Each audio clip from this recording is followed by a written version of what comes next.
নমস্কার দোস্ত, আমার চ্যানেলের তরফ থেকে সুধী দর্শকবৃন্দকে অসংখ্য ধন্যবাদ, প্রীতি এবং শুভেচ্ছা জানিয়ে শুরু করছি আজকের এই বিশেষ অনুষ্ঠান।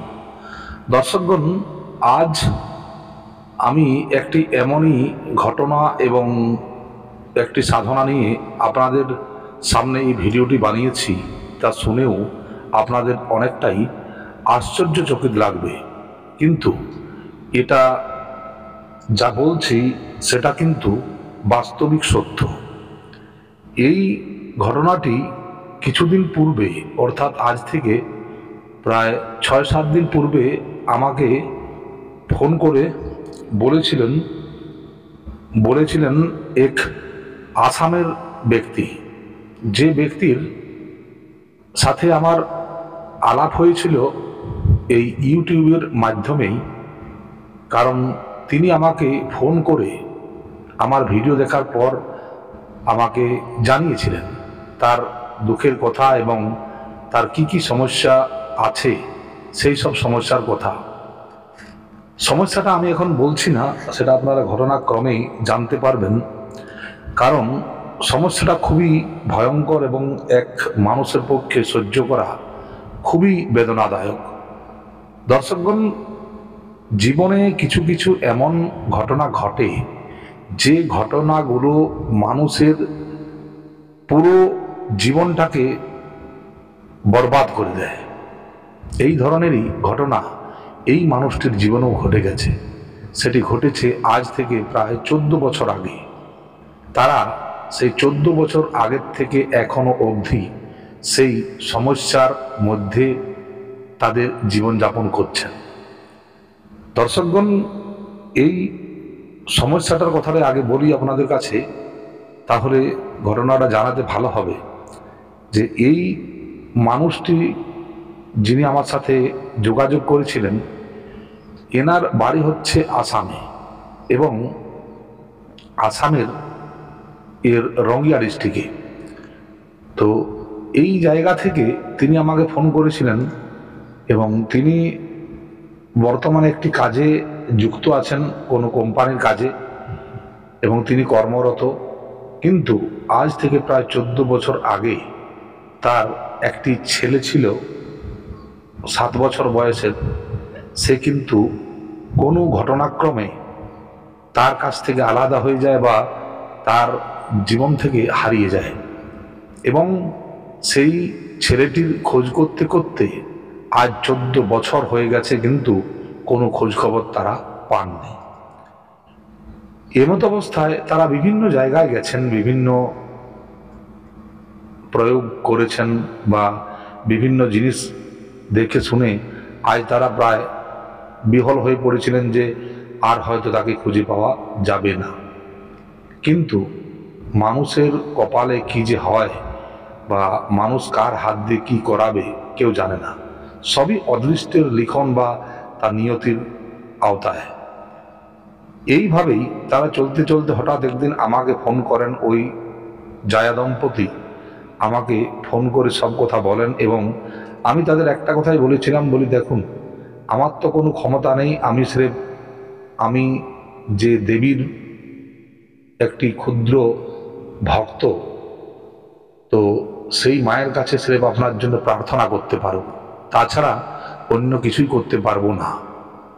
এবং আপনারা যদি আমার কথায় বিশ্বাস করে আপনারা কিছু একটা প্রয়োগ করেন, তাহলে আমি এটা বলে দিতে পারি গ্যারেন্টি যে আপনাদের কিছু না কিছু একটা হাল অবশ্যই হবে, এবং সেটা পজিটিভলি হতে পারে। এটা আমি তাদের বলেছিলাম। কিন্তু দেখুন, এক কথায় তারা বিশ্বাসও করেন এবং তারা সেই জিনিসটি করেন। একটা অভূতপূর্ব রেজাল্ট, যে আজ থেকে 14 বছর পূর্বে যে ছেলে তাদের কাছ থেকে হারিয়ে গিয়েছিল কোনো ঘটনাক্রমে, সেই ছেলে বাড়িতে ফিরে আসে। তাহলে চিন্তা করতে পারছেন, তার মা বাবা পর্যন্ত তার চেহারা দেখে চিনতে পারেনি, কিন্তু সে তার পুরনো স্মৃতি এবং সব কিছু বলাতে তারা জানতে পারে যে এই ছেলেই সেই ছেলে। এবং তার পায়ের কাছে একটি কালো দাগ ছিল, সেটা দেখেও তারা চিহ্নিত করেছেন যে এটাই আমাদের সেই হারানো ছেলে। সম্ভব কী করে হলো? সম্ভব এইভাবে হলো যে আমি তাদেরকে বলেছিলাম যে তোমরা মা কালীর সাথে বাবা ভৈরবের পুজো করো, এবং একটি মন্ত্র দিয়েছিলাম। সেই মন্ত্রটি জপ করতে বলেছিলাম যে আপনারা দুজনেই সস্ত্রীক এই মন্ত্র জপ করবেন। আর জপ করা মানে এই নয় যে 108 বার জপ করলেন আপনারা উঠে গেলেন। এই জপ ততক্ষণেই করবেন যতক্ষণ আপনার মন চায়, তা 1 ঘন্টা 2 ঘন্টা 3 ঘন্টা 5 ঘন্টা যতক্ষণ ইচ্ছা যায়। তো তারা কিছুদিন এই মন্ত্র জপ করেছিলেন এবং দেখলেন যে 43 দিন 43 ডেজ যে একটা টাইম লিমিট আমি তাদেরকে দিয়েছিলাম, সেই টাইম লিমিটের পূর্বেই তাদের সেই সন্তানকে মা এবং বাবা কাল ভৈরব ফিরিয়ে দিয়েছেন। বাবা নিজে এক ট্রাক ড্রাইভারের রূপ ধরে এসে তাকে দিয়ে গেছেন তাদের বাড়িতে এবং হ্যান্ডওভার করে দিয়েছেন তার মা বাবার কাছে। তো দর্শকগণ, এই ধরনের কিছু অবাস্তব যে ঘটনা এবং অবাস্তব জিনিস কোনো কোনো সময় মানুষের জীবনে ঘটতেই থাকে। এগুলোর কিন্তু কোনো যে আপনার প্রত্যক্ষ কোনো নিয়ম আছে তা নেই, কিন্তু ভাব এবং ভঙ্গি এবং মানুষের কপালের উপরেও, অর্থাৎ মানুষের ভাগ্যের উপরেও কিছুটা নির্ধারিত হয়েও থাকে। তো আজ আমি বাবা কাল ভৈরবের যে প্রয়োগটির কথা ওদেরকে বলেছিলাম, সেই ধরনেরই এই একটি প্রয়োগ আপনাদের বলবো।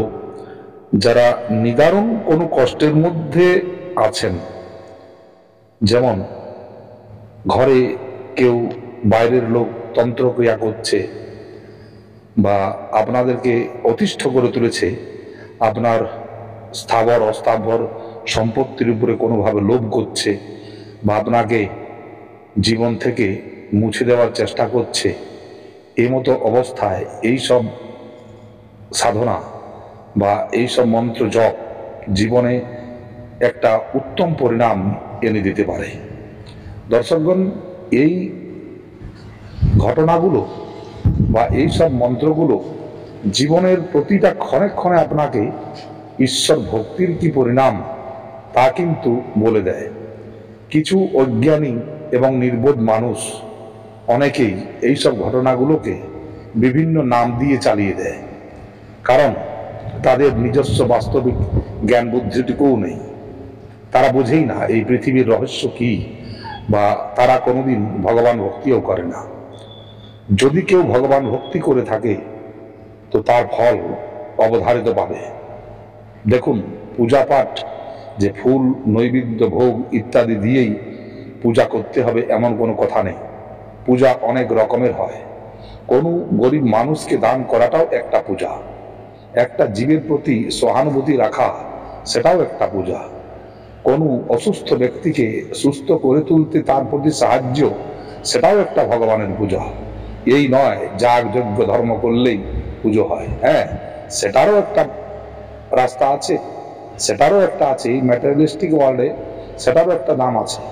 কিন্তু সবাই যারা করতে পারে না, তারা নাও করতে পারে, তা বলে কি পূজা হবে না? পূজা হবে, এবং সে পূজা বিলকুল সাকার পূজা হবে, তার মধ্যে কোনো নিরাকারিত্ব ভাব থাকবে না।